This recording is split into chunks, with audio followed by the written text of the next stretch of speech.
So I've been looking into gaming handhelds, and honestly, the amount of choices that are available is kind of overwhelming. Each week, there feels like there's a new handheld being released, and it's gotten to the point where it's getting difficult to determine which one is the best option to buy. So I made this video to not only help myself figure out which handheld to buy, but to also help others who may be dealing with the same issue. In order to get a better understanding of what handhelds are available, I decided to sort the handhelds into groups based on the type of experience you would get with each handheld. The four groups ended up being traditional handhelds, modded handhelds, emulation handhelds, and handheld PCs. Now that these groups have been established, the rest of this video will be an explanation on how handhelds ended up in each group and what is the best option available for each group. We will start this explanation by talking about traditional handhelds. Traditional handhelds are the mainstream handhelds that most people know. Systems like the Game Boy, the 3DS, the PSP, and the PlayStation Vita would end up in this group. Currently, there is only one traditional handheld on the market, and it is the Nintendo Switch family.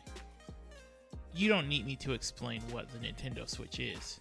It's been out for over 5 years, and it's one of the most popular consoles currently available. So the only thing that needs to be explained is which version of the Switch is the best option. And for the majority of people, the best option will be the Switch OLED version. And this is because it will give you the overall best experience regardless of what mode you play in. However, if you just want to play in handheld mode, get a Switch Lite and save yourself $150.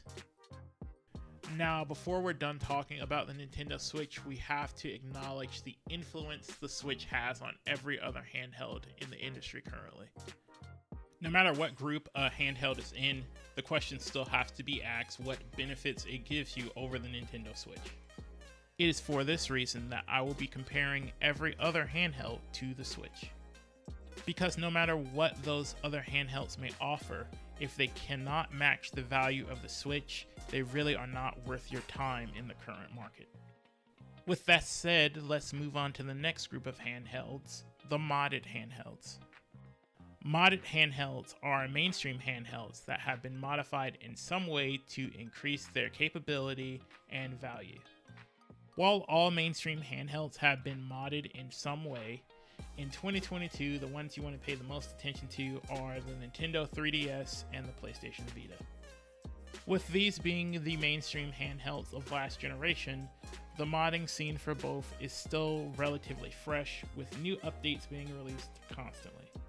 As far as I know, every single version of the PlayStation Vita and 3DS are fully moddable, so it doesn't matter which version you have. And since both of these handhelds are only around 10 years old, you will get a relatively modern gameplay and software experience. Now, before I get into the benefits these modded handhelds give you over a Nintendo Switch, I want to talk about why a modded Nintendo Switch is not in this group. The answer to that is simply that the modding scene for the Nintendo Switch isn't really at a point where it's easily accessible for a majority of people. As far as I know, only the original base model of the Nintendo Switch is moddable. And even if you have access to such a model and you haven't upgraded the firmware beyond the point where it could be modded, the steps necessary to mod a Switch are kind of a hassle and require you to do things that many people may not feel comfortable doing to their Switch. That's why in 2022, it's not really worth the effort to try and mod a Nintendo Switch. Now, when it comes to what benefits a modded 3DS or modded Vita would give you over the Nintendo Switch, it comes down to the amount of games that would be available to you. With a modded 3DS, you will have access to the entire DS and 3DS library without the need of emulation. And with a modded Vita, you will have access to the entire PS1, PSP, and PS Vita libraries without the need of emulation. On top of that, both of these systems have access to a large variety of homebrew applications and homebrew game ports. As for what model of these systems to get, I would recommend the Vita 2000 for the micro USB charging port, and either the new Nintendo 3DS XL or the Nintendo 2DS XL for the larger screen. In the current aftermarket, both of these handhelds go for between $150 and $300, which may be out of some people's price range for older hardware.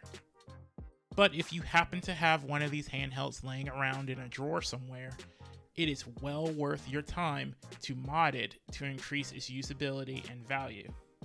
And who knows, by doing so, you may have just found your handheld of choice for 2022. With that said, let's move on to the next group of handhelds, which are emulation handhelds. Also known as retro handhelds, emulation handhelds are handhelds that are specifically designed to emulate older consoles on the go. This group of handhelds has seen the most growth in the past couple years, with multiple companies such as Anbernic, Powkitty, and Retroid releasing multiple handhelds to try and cash in on this previously untapped market. Unfortunately, for a majority of these handhelds, there is a value-related hurdle that they cannot overcome. And that hurdle is the cell phone you probably have in your pocket right now. That's because many of these handhelds struggle to be better emulators than cell phones that were released in 2019.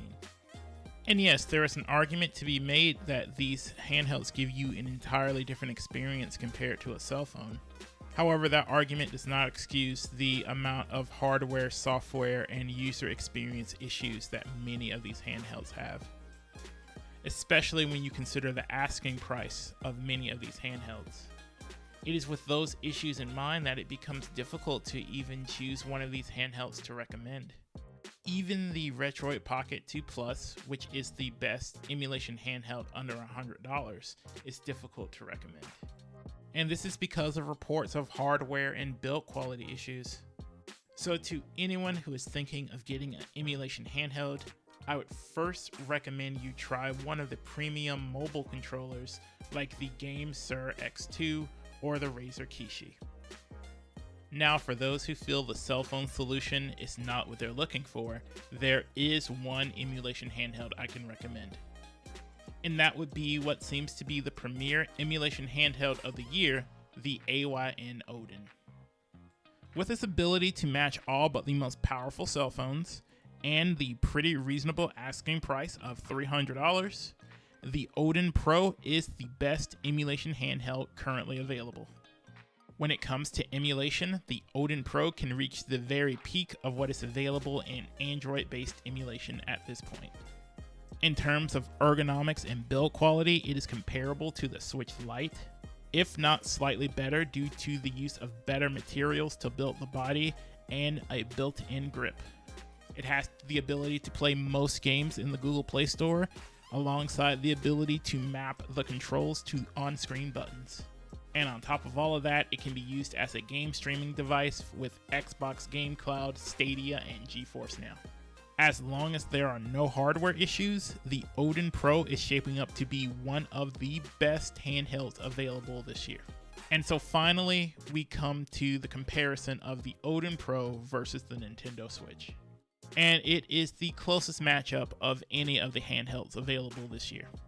And by being fair to both systems, I would have to say the Odin wins by a small margin.